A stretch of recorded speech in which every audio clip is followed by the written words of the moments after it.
Welcome to Contemporary Retirement. Contemporary Retirement is a public interest program focused on the retirement community.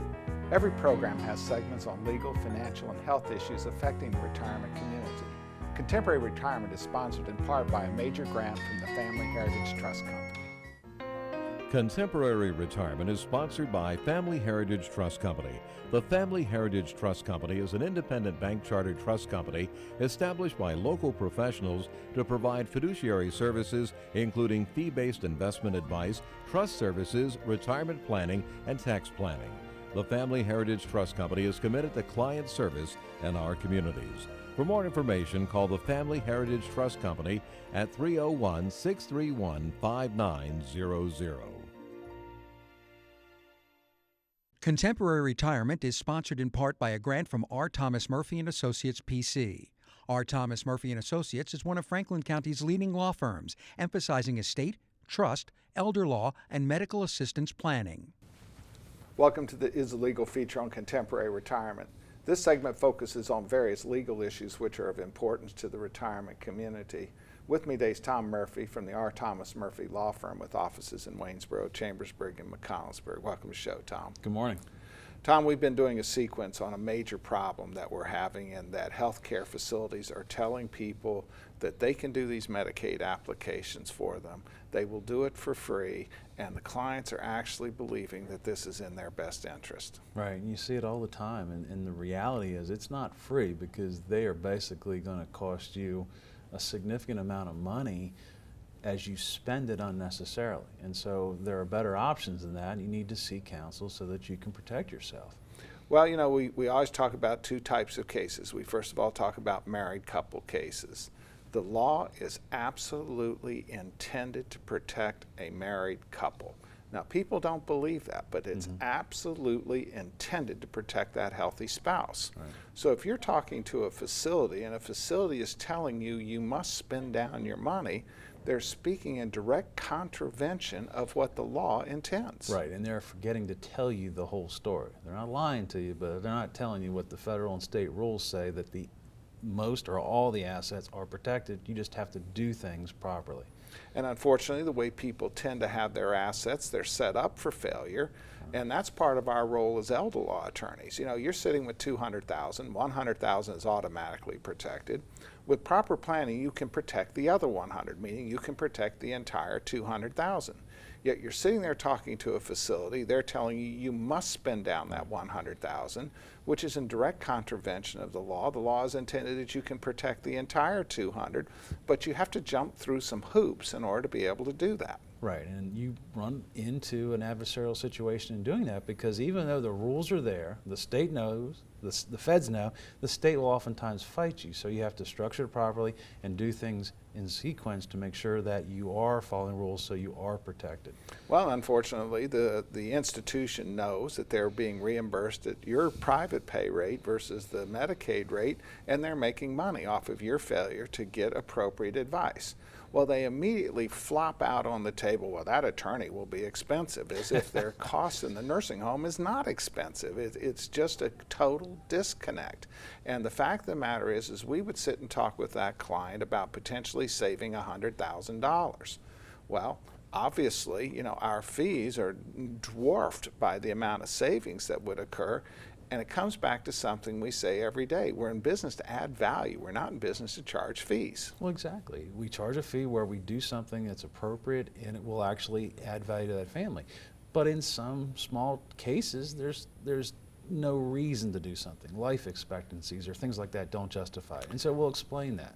Yeah, we tell people just because we can doesn't mean we're going to, because in every instance, you have to look at the family situation. We do something we call the bogey. What's it going to cost to execute the plan? What do you mean by that? Well, it's more than attorney's fees. For instance, if you have an IRA that has to be liquidated, there's going to be some tax consequence there. So we calculate how much is it going to cost to execute the plan? What's the life expectancy of the person? Does it make sense to do it? I tell every client comes in the door, our job is to equip you to make a good decision for your family, not to hire us, but to equip you to make a good decision. Well, that's a good point. And then just where the nursing home's telling you one side of the story, our goal is to tell you the whole side of the story so that family can make a decision that's best for them. So for instance, if you had $300,000 in an IRA and the spouse who's in the nursing home, and you were to have to withdraw that entire $300,000 in 1 year, you might have a $100,000 income tax bill, and that spouse who's in the nursing home has a terminal cancer and they're only going to likely to survive 3 or 4 months. It makes absolutely no sense to do a medical assistance case because the nursing home bill will be cheaper than the tax bill in that circumstance. Well, it's a good example, and we just unfortunately had one like that. And so we discussed the whole options, did the math, let the family decide, and it made sense not to do anything. And so when that spouse died, we actually had a net savings, and there was an outcome that was satisfactory to that family. Sure, because the money could have rolled to the healthy spouse tax-free. So And there's it no has. reason to pay taxes unless that person had a significant life expectancy and you were going to spend more than $100,000 at the nursing home, that being the tax bill in the example that we used. Exactly, exactly. But those are the types of issues you need to address. And the nursing home's not going to do that. They're going to explain that here's a $15,000 a month bill and keep paying it till we tell you to stop, and then we'll do your application for free, which doesn't make any sense to me. Well, it really doesn't, and you know, and we see it's kind of, we see these ebbs and flows as we're representing people, and right now we're just looking at this and we're seeing people every day somehow coming away with a conclusion that letting the nursing home do it for free is somehow a bargain.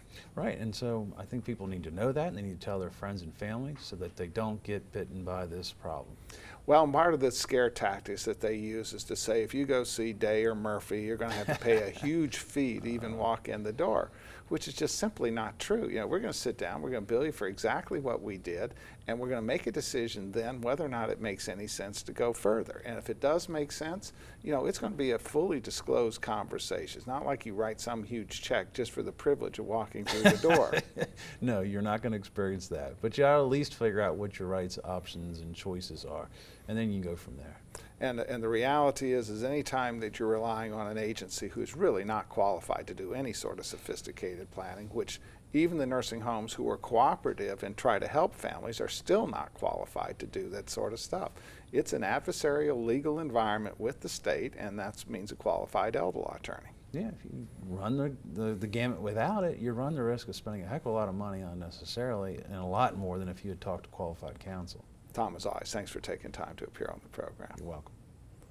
More from Contemporary Retirement after these messages. Few things in life are as important as family. Leave your insurance worries to us. Write Gardner. Call or visit our website to learn how we can make insurance simple and more affordable.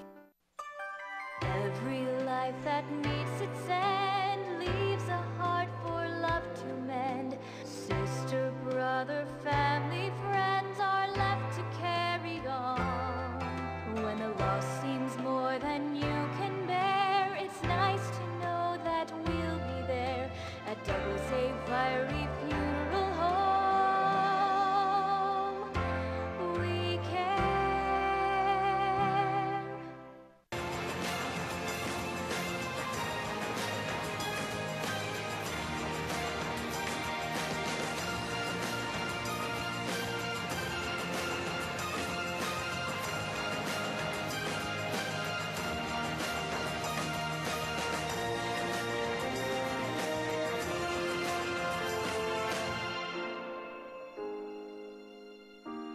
Call Ed Lowe to help put your mind at ease. Welcome to a special guest feature on Contemporary Retirement. This segment focuses on various issues which are of importance to the retirement community. My guest today is Paul Sweeney, President of Quality First Insurance Agency. Welcome to the show, Paul. Good morning, Mike. Paul, I know you've been doing this show with me for 17, 18 years now, but your agency is a very specialized agency, so I always like to remind our audience the specialty of your agency. Yeah, we work primarily with people that are either retired or soon to be retired, and primarily with health insurance products. All right, so while you do have some other licenses, the vast majority of your business is focused on senior health insurance. 95% of it is, yeah. All right, well, let's talk about a topic that comes up at this time of year. We're right here in the middle of November, and the fact is it's an incredibly important time for about 60% of the Medicare recipients. Right. Medicare started in 2006 with the prescription drug program. It's called Medicare Part D. And each year, from October 15th to December 7th, there's something called an annual election period, which allows someone to change prescription drug plans. Well, I already have a plan. Why do I need to even pay attention to this? Well, the plans are only good from year to year. So they run from January 1 to December 31. Each year, those plans change. Sometimes they change premium-wise, sometimes they change benefit-wise. So it's important to pay attention when you get your packet of information to decide whether you want to stay with that plan or change to a new plan. Now, they need to understand, it could be the same company, it could be called the same type of a plan, but it doesn't change the fact that it will change. Right. The plans can have a deductible, could be as high as $320, it could be zero. It is not unusual for a plan to go from a zero deductible to a $320 deductible. If you don't pay attention and you don't realize that, when January 1st rolls around, you get a prescription filled, you may be paying the full cost. So you could still have the same monthly premium, but a higher deductible because you didn't pick up on the change of the deductible. Right. The other thing that can change is the copays. When you pick up a prescription, there's a copay associated with the cost of that prescription. You might have a $5 copay on a prescription this year. The following year, the copay could change. It could still be the $5, but maybe it's $10, maybe it's $20. That will be listed in the packet of information everybody should have gotten sometime in mid-October. Well, you know, premium change, deductible change is not the real disaster that can occur in failure to pay attention on the Part D. What's the real disaster? The real disaster is the formulary change. Your program will have a list of medications that are covered. It's called a formulary. And many times the medication may be removed from that formulary or added to that formulary. So if you're taking a regular medication, a maintenance medication, and it's covered by that plan, and that formulary changes and it's taken out of that plan, then you're not going to have any coverage at all. And one of the interesting problems here is that they have the donut hole, a couple $1,000, but if you're not with a drug that's covered under the formulary, the payment for that drug does not count toward the donut hole. You're exactly right. That's an excellent point. Not only does it not count towards the donut hole, it doesn't count towards satisfying a deductible, it doesn't count at all. It's as if you're buying a vitamin at the grocery store. And so it's absolutely essential that people pay attention. And even though they think they don't have to, I already selected a plan, I did it once, you actually have to do it every year. You have to do it every year, and the plans are designed to change every single year. So it's critical that you look at that packet of information and pay attention to it. Now, for the viewers who are computer literate, how do they do it? The best way to do it is to go to a website called medicare.gov, G-O-V. Very simple. You can click on the Medicare Part D prescription drug plans, plug in your medications, and find out what's covered. All right, and then if you're not computer literate, every county in our viewing area has an area agency on aging or a commission on aging who has a health insurance advocate whose job is to help you select those plans. Exactly. You can call them. They'll set up a time for you to meet with them, bring a list of your medications. They'll help you through the process, and it's very simple, but it's very important that you pay attention. And of course, your agency will also help people, and it's no charge for it, even if they don't need your particular plans. Absolutely. It's a good idea to make people aware of what's happening. We have many, many clients. We become very familiar with the plans each year, so a phone call to our office will be very simple. Paul, as always, thanks for taking time to appear on our program. Thanks for having me, Mike. More from Contemporary Retirement after these messages. Tranquility at Fredericktown Assisted Living and Memory Care provides a warm, home-like atmosphere that promotes daily life enrichment. At Tranquility, our medical director is a geriatric physician. Our professionals support and understand the various stages associated with Alzheimer's and dementia.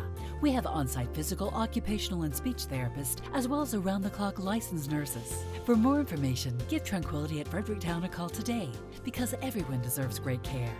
Let us do the caregiving so you and your loved one can embrace life again. All right, let's get this show on the road. Ma'am, give me a good push. Hang on, just 1 minute. Ma'am, I need you to push right now. Honey, you really need to push. It's time.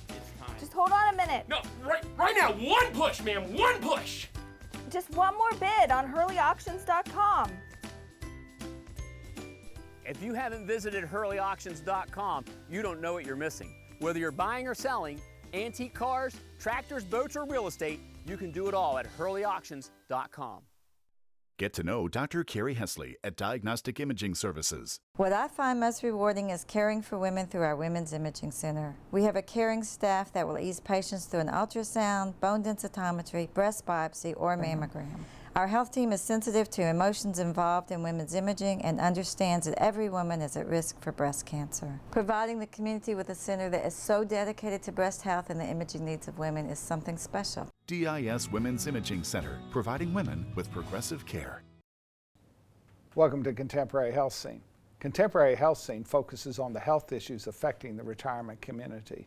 With me today is Dr. Robert Mazie, radiologist, medical director of Diagnostic Imaging Services and the Laser Vein Institute. Welcome to the show, Dr. Mazie. Thanks for having me.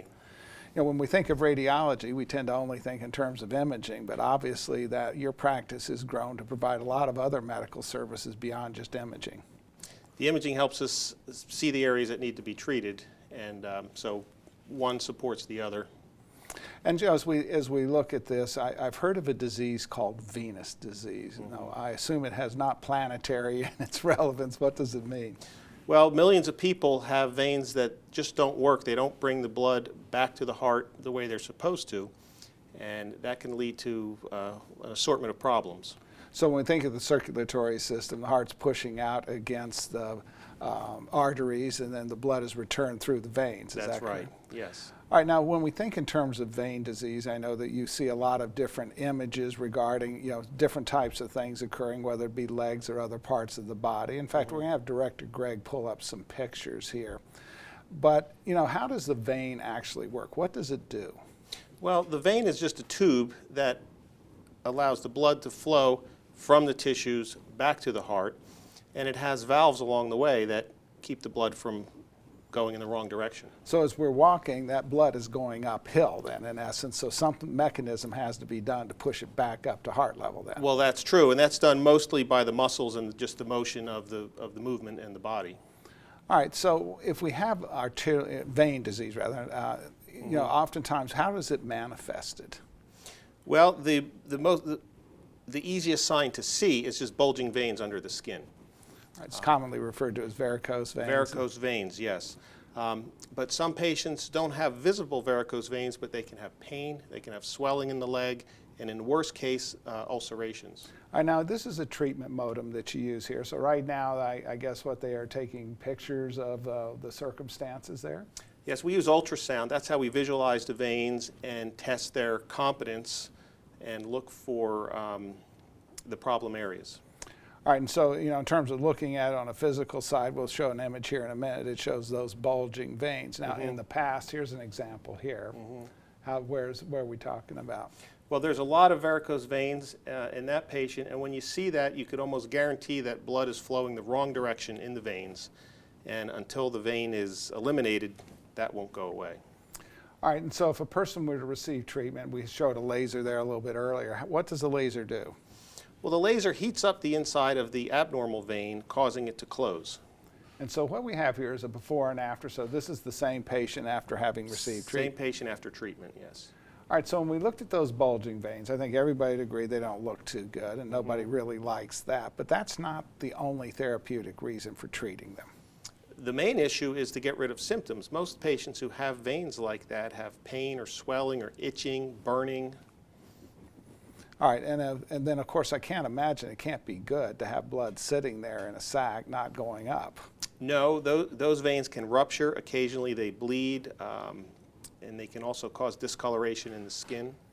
All right, so I noticed that you treated that leg with the laser, and so what happened to the veins that were bulging there?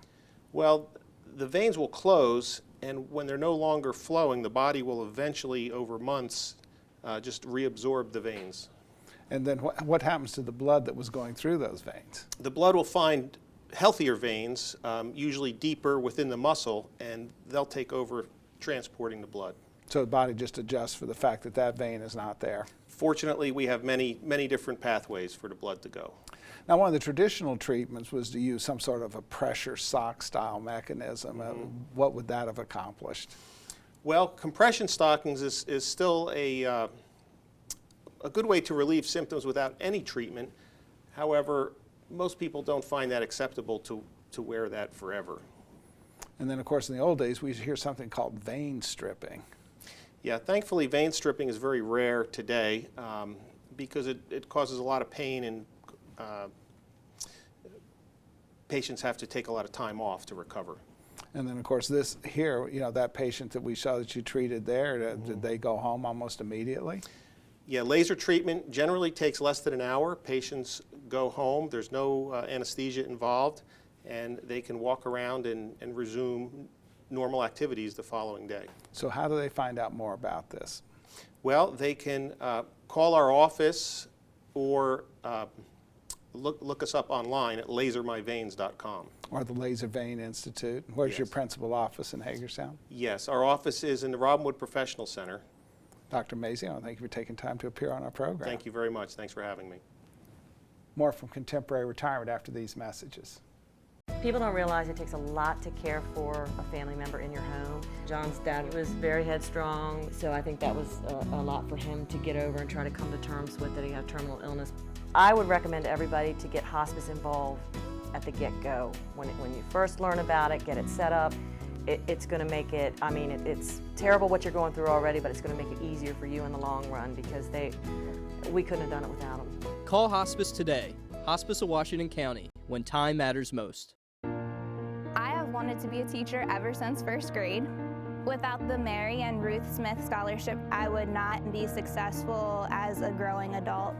Do you wish to make a difference in the lives of others? You can, and you don't have to be wealthy to impact future generations. Start your legacy at the Community Foundation and impact lives, just as Mary and Ruth Smith have done.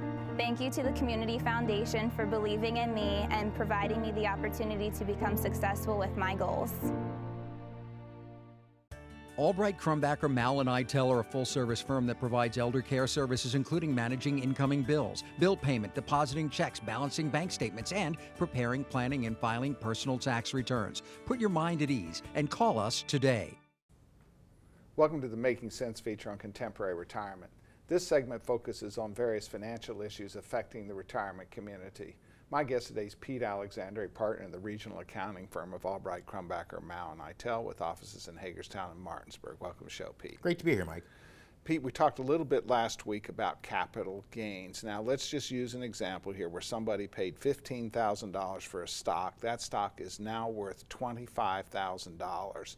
What are the implications of the sale of that stock provided they've held it more than 1 year? Yeah, I think what we said last show is we want to quit saying different things about capital gains, and we want to start saying that we have a beneficial replacement capital gain tax, meaning that if you sell a stock, bought it for 15, sell it for 25, you have a $10,000 gain. That gain, instead of being subject to regular income tax rates, is going to be subject to the much more beneficial capital gain tax rates. And so people think it's an add-on tax. It is not an add-on tax. It is a replacement beneficial tax. Yes, it's a benefit tax. I mean, to make it complicated, but to make it easy, it's a benefit. And as we said, right now we have built into the tax law people that would normally pay 15% on $10,000 of income, say it was interest income, they're going to actually get a 0% tax rate on the capital gain. So many times our modest middle class families that do have a gain on the sale of a stock may not pay any federal tax. Yeah, they have a good chance of not paying any federal tax, but if they do because of capital gains, it is going to be lower than what they would have paid if that $10,000 of income would have came from wages or interest or an annuity or something like that. It's going to be a lower tax. Now, one of the challenges that we have is you got to figure out how much you actually paid for the stock. And there's a lot of traps here on how much you actually paid for the stock. Let's use an easy example, mutual funds. Now, most people do not take dividends out of the mutual fund company. They just reinvest it and buy more shares. What's the impact? You paid $15,000 for that mutual fund 10 years ago. It's now worth $25,000. Yeah, you might have paid $15,000 for that mutual fund. If you paid $15,000 for the stock and each year they sent you a dividend check, you cashed the check and did whatever with it. In a mutual fund, most people do, you're right, agree that most people sign up and say, just keep my dividends and roll it over. Well, let's say that mutual fund over the next 5 years paid $1,000 dividends. Well, that mutual fund paid $1,000, but you didn't receive the money. But you got a 1099 div form at the end of the year, and you picked that $1,000 up on your return as dividend income, and you paid tax on it. And then they took that money and they, for you, rebought more of the mutual fund. So even though you paid $15,000 for the mutual fund, you could quite well have reinvested $1,000 a year for 5 years, and now you have a $20,000 basis in that mutual fund. And under your scenario, if you held that for 10 years, you may have a $25,000 basis in your mutual fund, so the sale may actually yield a zero gain.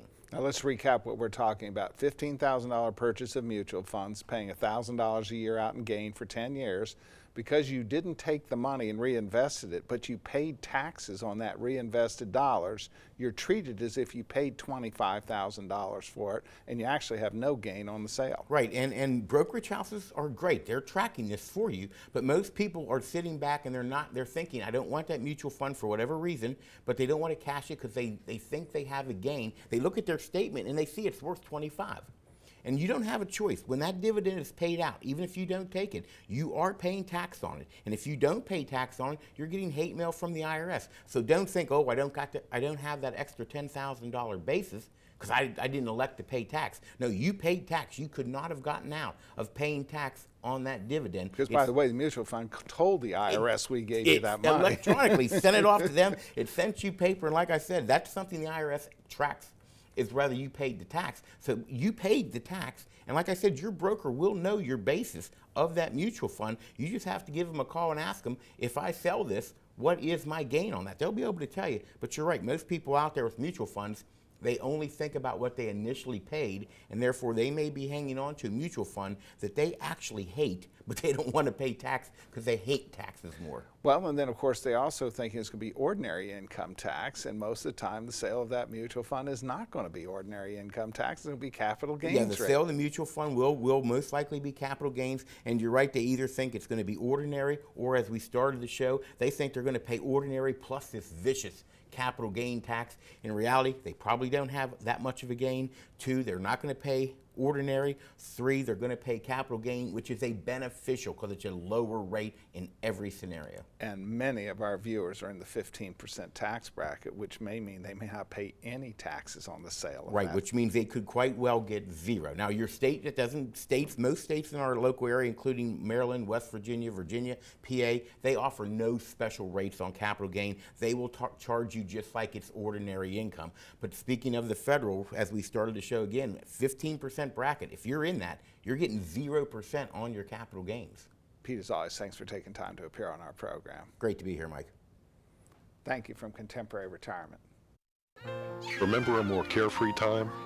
Leave your insurance worries to us, Wright Gardner. Call or visit our website to learn how we can make insurance simple and more affordable.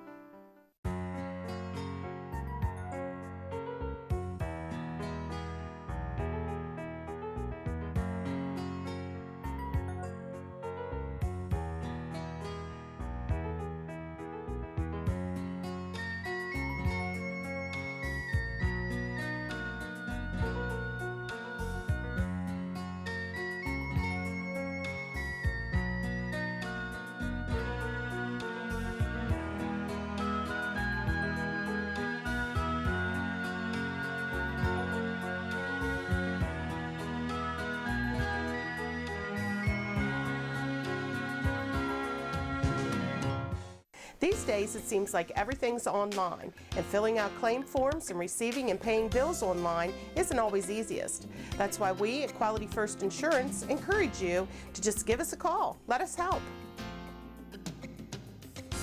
Hi there, I'm Paul Sweeney with Quality First Insurance, and it's still just as simple. Our offices are open every weekday where you'll be able to call and speak to real, live people. No detail was missed. I'm so glad that I turned to Quality First Insurance. I've recommended Quality First Insurance to my friends who've been just as satisfied.